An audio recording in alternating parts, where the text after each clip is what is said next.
ಅಲ್ಲ ನೀವು ಒಂದು ನಿಮಿಷ, ನೀವು ಕಲಘಟಗಿ ಕ್ಷೇತ್ರದ ಶಾಸಕರು. ಹೌದು. ನಿಮ್ಮ ಕ್ಷೇತ್ರದಲ್ಲಿ ನನ್ನ ಪಕ್ಕದ ಊರು, ಪಕ್ಕದ ನಿಮ್ಮ ಊರಲ್ಲ, 3 ಹೈವೇ ಹಾದು ಹೋಗ್ತಾವ್ರಿ. ಕಲಘಟಗಿ ಜನ ಕೊಟ್ಟ ಟ್ಯಾಕ್ಸ್ ಮೇಲೆ ಹೈವೇ ಮಾಡೋಕ್ಕಾಗತ್ತಾ ಅಲ್ಲಿ?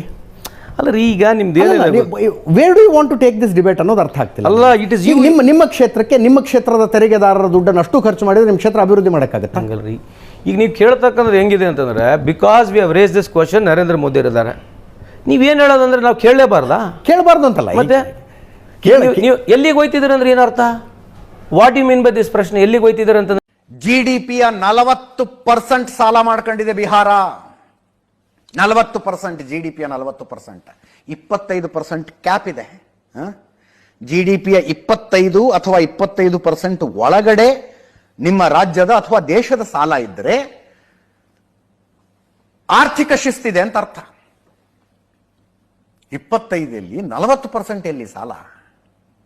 10 ಲಕ್ಷ ಕೋಟಿ ಏನೋ GDP ಬರುತ್ತೆ, 4 ಲಕ್ಷ ಕೋಟಿ ಸಾಲ ಮಾಡ್ಕೊಂಡಿದೆ ಬಿಹಾರ. ಬಿಮಾರು ರಾಜ್ಯಗಳ ಪೈಕಿ ಒಂದು.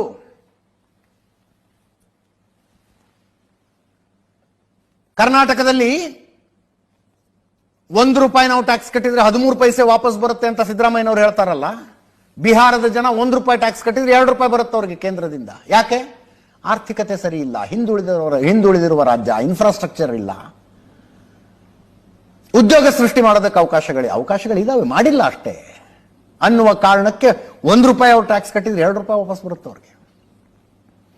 3,16,000 ಕೋಟಿ ರೂಪಾಯಿಯ ಬಜೆಟ್ ಕಂಪಲ್ಸರಿ ವೆಚ್ಚಗಳೇನಿರ್ತಾವಲ್ಲ, ರಾಜಸ್ವ ವೆಚ್ಚ, ಸಂಬಳ, ಸಾರಿಗೆ, ಅದು ಇದು ಎಲ್ಲ, ಅದೇ 2,52,000 ಕೋಟಿ ಬರುತ್ತೆ ಅವ್ರಿಗೆ.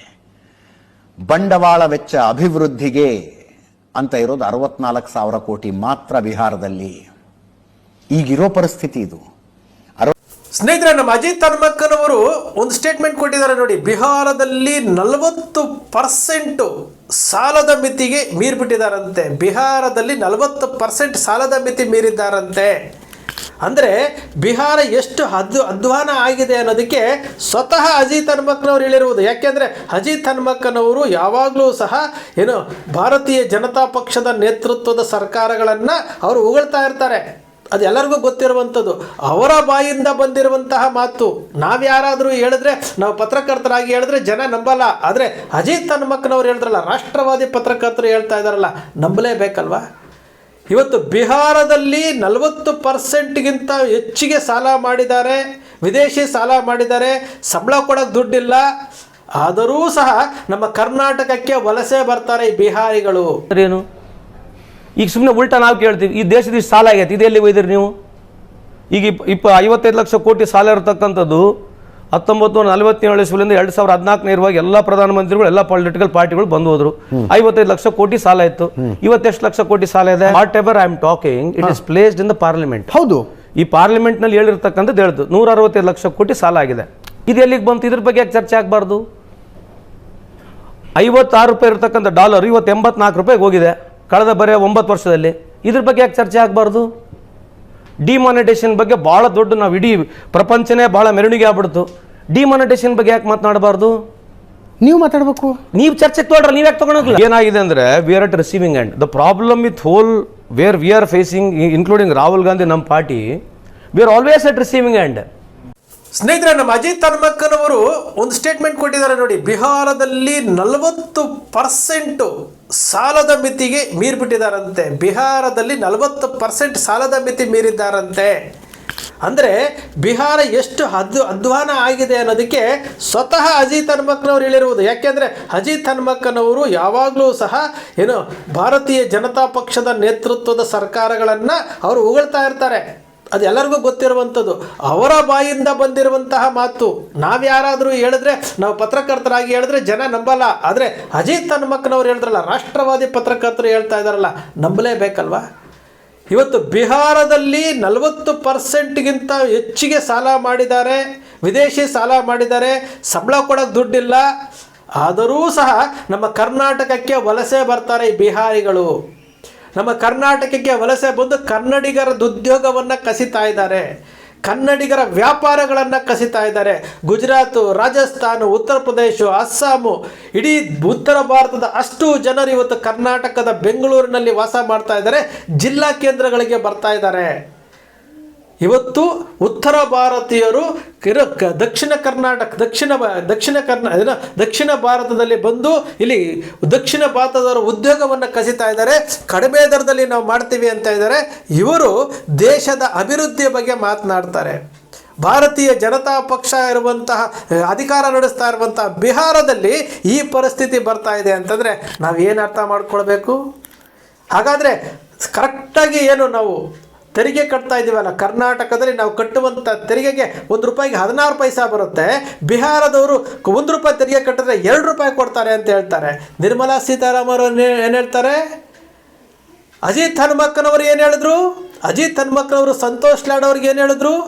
ಕಲಘಟಗಿ ಕ್ಷೇತ್ರದಕ್ಕೆ ಬೆಂಗಳೂರಿಗೆ ಒಂದೇ ಮಾಡಲಿಕ್ಕೆ ಆಗುತ್ತಾ ಅಂತೇಳಿ ಅವರ ನ್ಯೂಸ್ ಅವರ್ನಲ್ಲಿ ಮಾತಾಡಿದ್ರಲ್ಲ.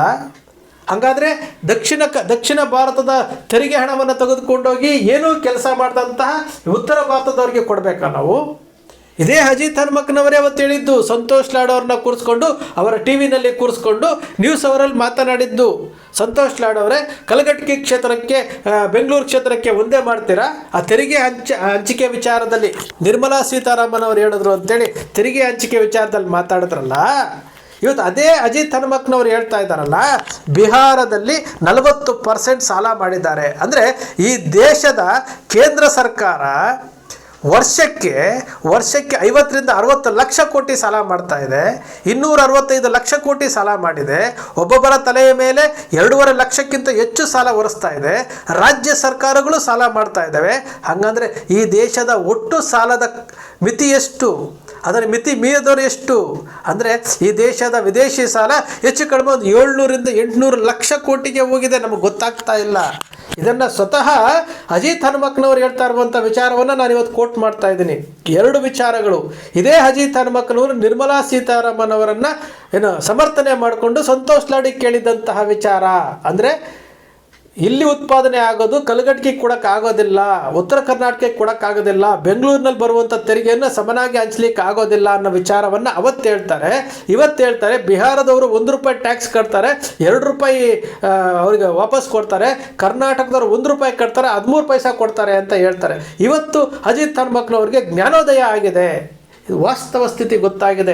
ಸತ್ಯ ಯಾವತ್ತೂ ಸಹ ಲೇಟಾಗಿ ಗೊತ್ತಾಗುತ್ತೆ ಅನ್ನೋದಕ್ಕೆ ಈ ಮಾತುಗಳೇ ಸಾಕ್ಷಿ. ನಿಜಕ್ಕೂ ಅಜಿತ್ ಹನುಮಕ್ಕನವ್ರಿಗೆ ಈ ವಿಚಾರದಲ್ಲಿ ಥ್ಯಾಂಕ್ಸ್ ಹೇಳ್ತೇವ್ರಿ. ಸತ್ಯವನ್ನು ಹೇಳಿದ್ರಲ್ಲ, ಅವ್ರಿಗೆ ಥ್ಯಾಂಕ್ಸ್ ಹೇಳ್ತೇನೆ. ಇದೇ ವಿಚಾರವನ್ನು ಈ ಅಂಧ ಭಕ್ತರು ಅಂತ ಏನು ತಿಳ್ಕೊಂಡಿದ್ದೀರಲ್ಲ, ಈ ದೇಶದ ಜನರು ಅಂತ ಏನು ತಿಳ್ಕೊಂಡಿದ್ದೀರಲ್ಲ, ನೀವು ಇದನ್ನು ಅರ್ಥ ಮಾಡ್ಕೊಂಡ್ಬಿಟ್ರೆ ಬಹುಶಃ ನಮ್ಮ ದೇಶದಲ್ಲಿ ಏನು ಪ್ರಶ್ನೆ ಮಾಡುವಂತಹ ಧ್ವನಿಗಳೊಟ್ಟಾಗಿದೆಯಲ್ಲ, ಆ ಧ್ವನಿಗಳು ಬರಬೇಕ್ರಿ. ಮುಖ್ಯವಾಗಿ ಪತ್ರಕರ್ತರು ಬದಲಾವಣೆ ಆಗಬೇಕು, ಮಾಧ್ಯಮಗಳು ಬದಲಾವಣೆ ಆಗಬೇಕು. ಈ ದೇಶವನ್ನು ಉಳಿಸುವಂಥ ಇದು ಶಕ್ತಿ ಈ ದೇಶದ ಯುವಕರ ಕೈನಲ್ಲಿದೆ, ಈ ದೇಶದ ಪತ್ರಕರ್ತರಲ್ಲಿದೆ. ಸ್ನೇಹಿತರೆ, ನಿಮ್ಮ ಅಕ್ಷರ ಮೀಡಿಯಾ ಸೃಷ್ಟಿ ಮಾಡೋದಿಲ್ಲ, ಕಲ್ಪನೆ ಮಾಡೋದಿಲ್ಲ, ವಾಸ್ತವದ ವಿಚಾರವನ್ನು ವಿಶ್ಲೇಷಣೆ ಮಾಡುತ್ತೆ. ನಿಮ್ಮ ಅಕ್ಷರ ಮೀಡಿಯಾದ ವಿಶ್ಲೇಷಣೆ ನಿಮ್ಗೆ ಇಷ್ಟ ಆಯಿತು ಅಂದರೆ ಸಬ್ಸ್ಕ್ರೈಬ್ ಆಗಲಿಲ್ಲ ಅಂದರೆ ಸಬ್ಸ್ಕ್ರೈಬ್ ಮಾಡ್ಕೊಳ್ಳಿ. ಪಕ್ಕದಲ್ಲಿ ಕಾಣುವಂಥ ಬೆಲ್ ಐಕಾನ್ ಪ್ರೆಸ್ ಮಾಡಿ, ಶೇರ್ ಮಾಡಿ, ಪ್ರೋತ್ಸಾಹ ನೀಡಿ.